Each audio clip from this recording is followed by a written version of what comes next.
Ça me trempe le boule. Et non la boule. Et non la boule. Les boules de Noël. Faut que j'appelle Armand. Salut à tous les amis, j'espère que vous allez bien. Bienvenue au Billet Auto. Aujourd'hui, on se retrouve ici, perdu en plein milieu des bois, pour un essai que vous me demandiez depuis très longtemps et que j'avais envie de faire depuis très longtemps. Et il y a un petit twist. Vous allez voir, cette auto, ça fait un petit moment qu'on l'attend. C'est le nouveau Defender. On est parti.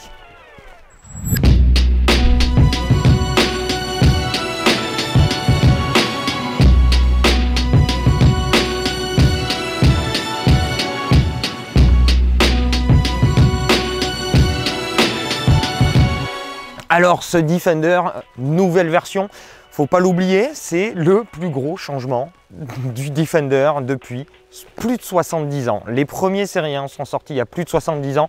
Là, on a un tout nouveau Defender.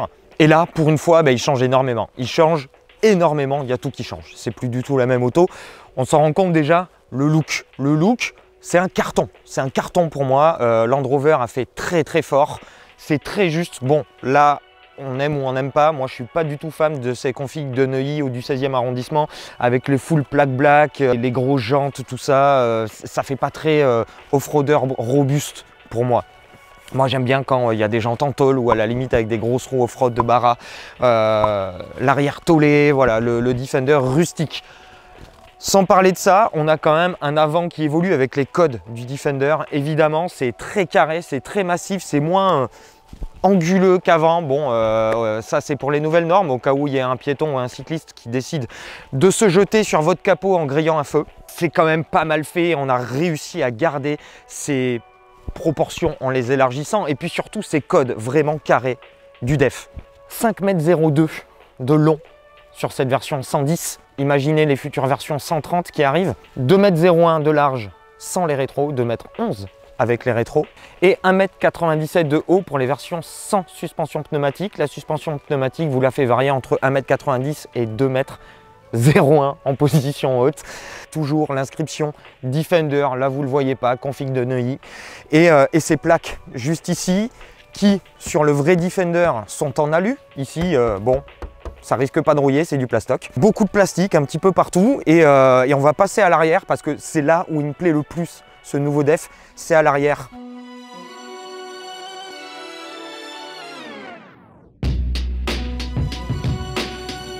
À l'arrière, on retrouve vraiment les codes de ce qui a fait les particularités du Defender en termes d'esthétique. Ici, bon là, on n'est pas tôlé, c'est un petit peu dommage, mais on a une grande vitre avec cette plaque ici et puis les petites ouvertures ici qui sont très bien pour l'intérieur parce que ça donne un petit peu d'ambiance à l'intérieur, on va le voir plus tard. On a ici évidemment, bon, de ce côté, la trappe de recharge de notre version P400e, hybride, hop, en type 2 et combo. Et on a ici, pour moi, la plus belle réussite esthétique de ce nouveau Def, c'est les feux arrière. Pour moi, c'est extrêmement réussi. On a vraiment tous les codes de l'ancien Def qui sont là. Ça modernise une ligne intemporelle et c'est extrêmement bien fait. Toujours cet aspect très carré. Ce petit décroché ici, typique du Def. Et puis, voilà, pour les créneaux. C'est très pratique parce que ça vous avertit que vous touchez l'autre voiture sans problème. Et toujours le haillon.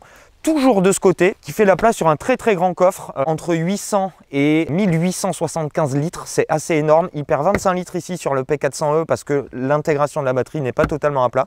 Avec un revêtement anti-dérapant, mais qui dérape un petit peu parce que c'est du plastique. Mais c'est très bien fait et ça respire le costaud, écoutez ça. Ça rappelle un peu le Classe G, hein, Hugo? Oh, totalement. Ça rappelle ces voitures robustes, on aime ça. Et c'est vraiment une impression qui donne ce Defender, même avec tout le plastique, l'accastillage moderne en fait d'une auto des années 2020. On a cette impression de robustesse et c'est pas qu'à l'extérieur, c'est aussi à l'intérieur et au volant. D'ailleurs, on passe à l'intérieur pour en parler.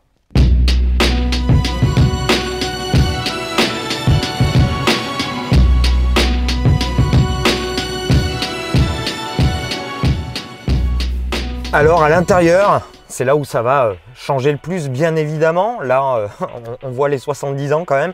Déjà, le premier truc qui choque, pour ceux qui sont habitués au Defender, on s'assoit au volant et on est droit au niveau du volant, on n'est plus comme ça. Voilà, on n'a plus le coude dans la portière, on n'est plus obligé de conduire fenêtre ouverte pour enjamber la portière avec le coude. On a un petit peu plus de place. On a quand même cette partie très rapprochée de la portière qui est très pratique sur ce genre d'auto. Je vous dirai pourquoi un petit peu plus tard. On a devant nous une planche de bord qui, pour moi, en termes de dessin, est extrêmement réussie. On a toujours cet aspect très robuste avec quelque chose d'assez simple au final, mais avec plein de rangements partout. Ici, vous pouvez mettre des gros objets, des téléphones, etc. Ici, vous avez pas mal de rangements avec la grosse inscription Defender. Ici, console centrale assez énorme avec un petit peu comme sur les contreportes des rappels des vis ici, des vis apparentes avec toujours ces plastiques alors qu'ils ne sont pas forcément des plastiques références dans la qualité mais qui donnent cette sensation de robustesse et aussi du fait on n'a pas peur de salir la voiture et ça c'est très bien parce que c'est un off-roader et c'est une voiture qui a quand même un sacré aspect utilitaire ce Defender, on va pas se mentir. Ici on a un chargeur par induction, modernité, tout ça, 2022. Et ici, un énorme frigo, voilà, pour le coup, ça rafraîchit bien. C'est-à-dire que j'y ai mis mon portefeuille, j'ai fait congeler mes cartes. C'est vraiment bien fait. Et on a toute cette partie, très moderne avec énormément de commandes. Levier de vitesse qui est extrêmement bien placé et évidemment, l'écran d'infodivertissement 12,3 pouces avec l'intégration de CarPlay sans fil, s'il vous plaît. Ça fait plaisir. Et avec toute la technologie de l'auto où vous pouvez notamment pour la partie off-road avoir énormément d'aides différentes, la profondeur de guet, etc. Sans parler du système de caméra qui est capable d'extrapoler des vues partout autour de l'auto et même en dessous. Et si vous avez la version avec le snorkel en accessoire d'origine Land Rover, vous pouvez vous foutre de la flotte jusqu'au pare-brise et c'est ça qu'on aime. On est extrêmement bien installé, on a beaucoup de place, l'habitacle est énorme, on s'en doutait, vu les dimensions de la voiture. Ça fait quand même 12 mètres carrés d'empreinte au sol, on va pas se mentir, c'est quand même assez énorme. Et on est très bien installé, on a une super bonne position de conduite. On a vraiment une position de conduite de berline, mais vraiment surélevée. Et là, pour le coup, très surélevée, étant donné que moi, je roule comme un Américain en position haute.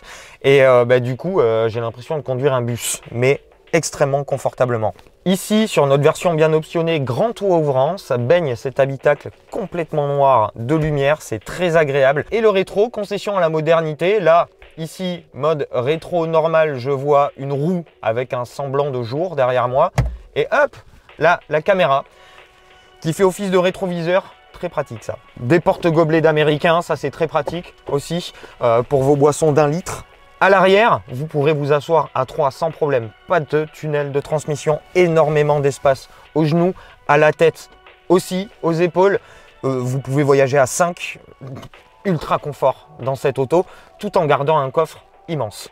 La version 7 places, ça sera réservé normalement à la version 130. Moderne, bien dessinée, plutôt bien assemblée, mais qui donne vraiment cet aspect rustique entre les tissus et les plastiques.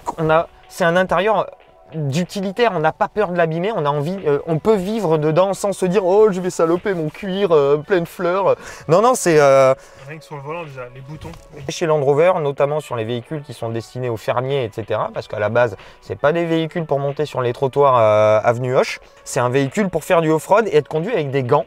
Et comme les Range Rover de l'époque, maintenant c'est fini sur les Range Rover modernes, on peut utiliser toutes les commandes, regardez, les boutons sont énormes avec des gants. Et ça, c'est très pratique. Et ça montre aussi cette volonté de Land Rover d'avoir des véhicules pratiques et rustiques sans faire ici, pour ce nouveau DEF, de concession à la modernité, étant donné qu'on a une prise USB-C ici, une prise USB, une prise 12 volts, une autre prise USB-C, 2 prises USB-C derrière. Vous avez un peu tout ce qu'il faut. Donc voilà, on est bien dans cette auto et on a envie de rouler et on a envie de faire de la route et du chemin. Donc on va passer sur la route et sur les chemins. C'est parti.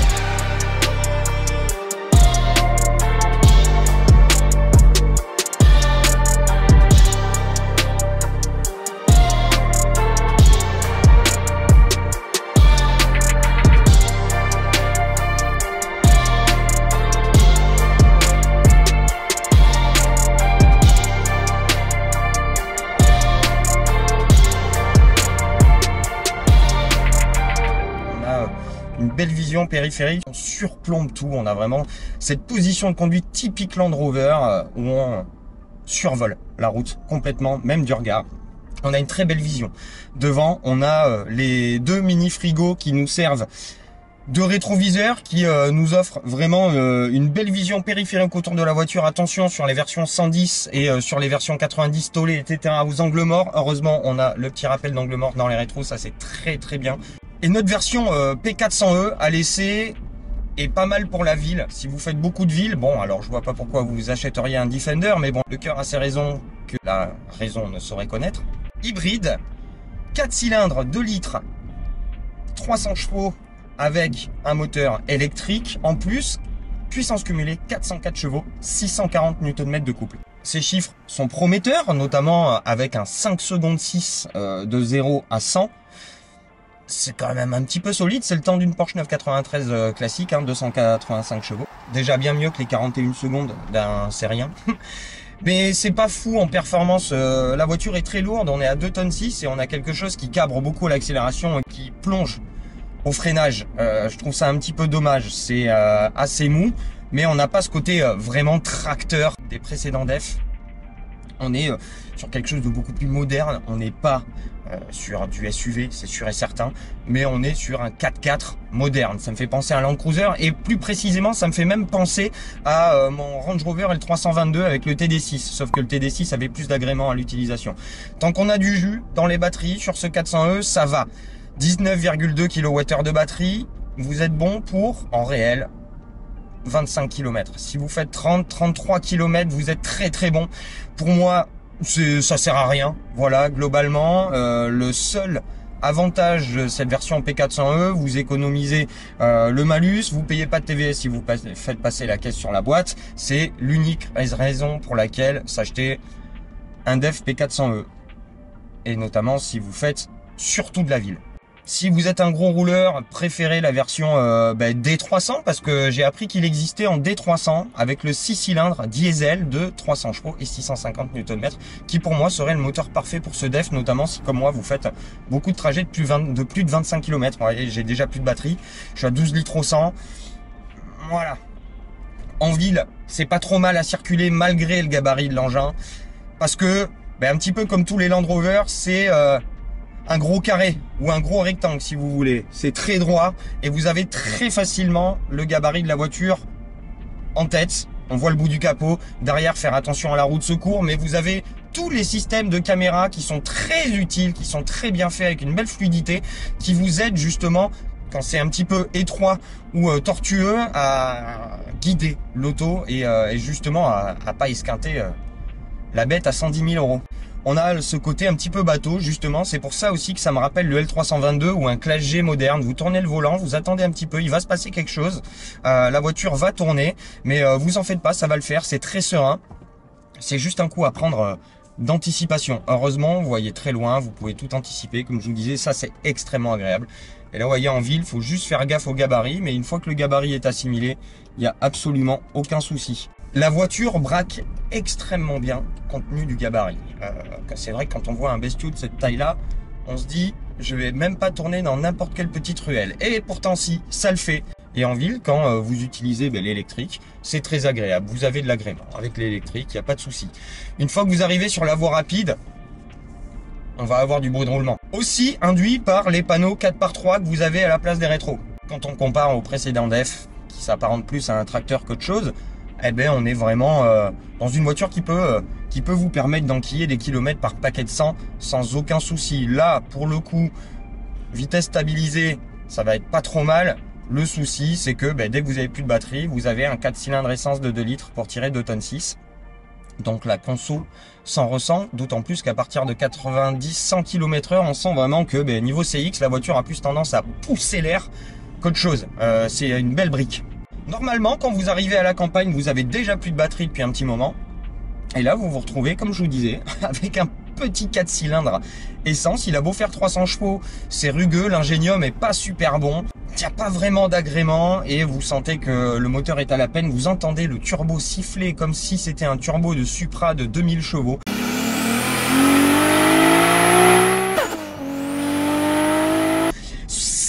Comme ça, il est toujours en PLS. Et voilà. Donc vous préférez le cruising. Vraiment le cruising, petite allure, d'autant plus qu'avec la suspension pneumatique, qui qui équipe notre modèle, eh ben, vous avez vraiment envie de rouler dans le confort. Là, pour le coup, on a un petit côté Range Rover d'il y a 15 ans qui est très agréable. Ça penche, ça prend beaucoup de roulis, ça tangue. C'est pas oufissime en termes de dynamisme. Et même sur les modes les plus adaptés, parce que vous avez à peu près 10 000 modes de conduite. Le freinage, faut anticiper. On a quand même 2 tonnes 6 avec un gros pack de batterie en plus du 4 cylindres. Ça plonge, il y a de l'inertie. Anticipez un petit peu vos freinages, même si effectivement il y a un joli sentiment de solidité. Vous n'avez pas envie de rouler fort avec ça. Là où il va faire toute la différence, ce DEF, c'est une fois que vous allez arriver dans la piste ou en tout chemin. Là, il est fait pour ça. Vous vous mettez en position haute, qui va tenir jusqu'à 85 km/h. Ça, c'est pas mal du tout. Là, il prend toute sa dimension. On voit vraiment que c'est un véhicule qui met l'accent sur le rustique, sur la capacité. C'est un véhicule qui est ultra capable. C'est très avantageux quand vous avez de la batterie, quand vous faites du hors-piste, parce que eh ben, vous cruisez dans le silence.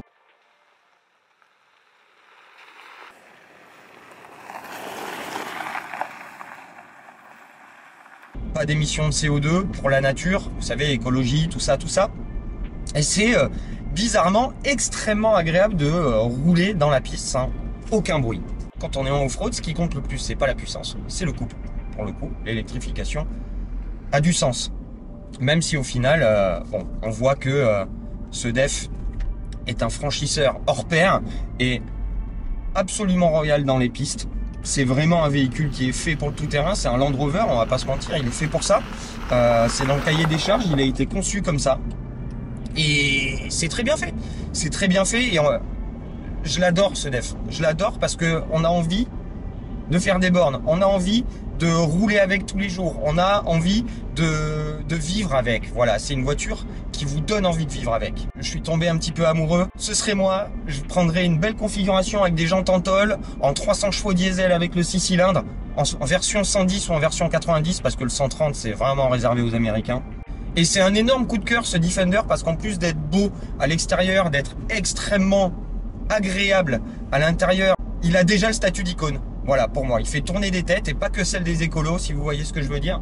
Il fait vraiment tourner des têtes et à raison, on se gare, on se retourne, on prend 10 photos de la bagnole. Voilà, c'est juste ça, c'est une icône moderne et je trouve que le revival du Defender est extrêmement bien fait. Ce nouveau DEF est disponible à partir de 61 500 € en version 90, 200 chevaux diesel tôlé.